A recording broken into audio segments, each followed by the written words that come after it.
Hello everyone! I wanted to try an experiment today. So I have these acrylic blanks.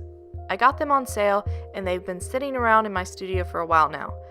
I didn't know what exactly I wanted to do with them, but I thought, I've painted on resin and acrylic is a very similar surface, so why not paint on them? So today I am going to be painting acrylic pendants. Since these are clear, it's easy to sketch your design out on a piece of paper and use it as a template while you're painting. I wanted to make this a double-sided pendant, so I sketched out a front and a back.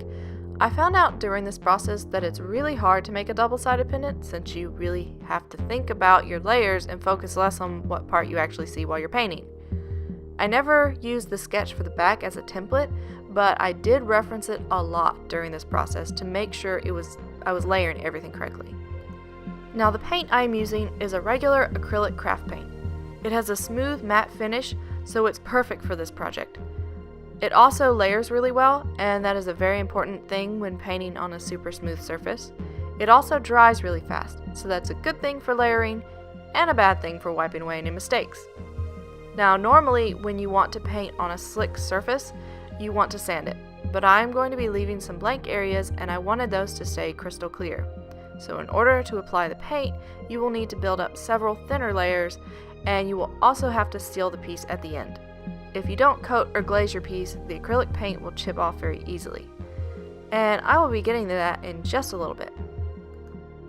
But while I'm painting, I thought I'd talk a bit about next year, since, it's after Christmas and close to New Year's, and where did this year go?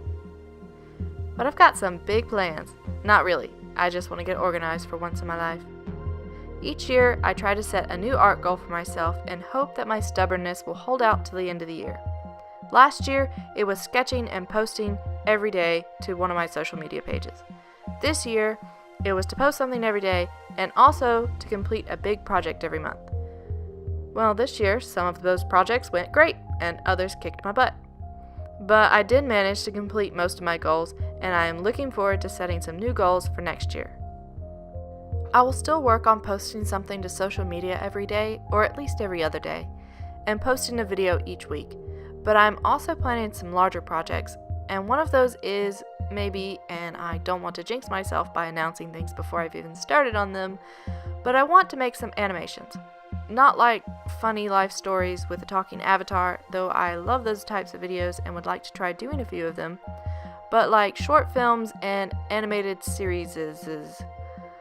I have had ideas in my head for a couple animated short films for a really long time, and since I'm starting to finally get a hang of this animation stuff, really, I promise I'm getting better, I've got an animation reel in the works for January, but I want to give it a shot. I can't promise professional quality, but I will do my best to at least make it entertaining. So that's the big goal for next year, to delve further into animation and maybe make some entertaining content for y'all. My plan is to organize my video schedule so that I can have one tutorial, one speed paint, one animation themed video, and one wild card, probably an art experiment video, each month. And if there's an extra week, then I'll tack on something fun. So you have all that fun stuff to look forward to next year, and hopefully I can make good on my promises. Anyways, let's get back to what I'm actually doing. And here they all are. I went ahead and designed and painted 2 more of these acrylic blanks, and now it's time to put the final coat on them. Now, what I use for my final coat is a glazing resin. Actually, any good quality epoxy resin will do. Today I am using this glazing resin by Pebeo. This is a 2-to-1 ratio resin, which means you will pour out twice as much resin as hardener. Now I recommend mixing according to the instructions, because each resin is a different formula and requires different mixing times, and really with some resins it's all trial and error. I'm pouring both the resin and hardener into the same cup.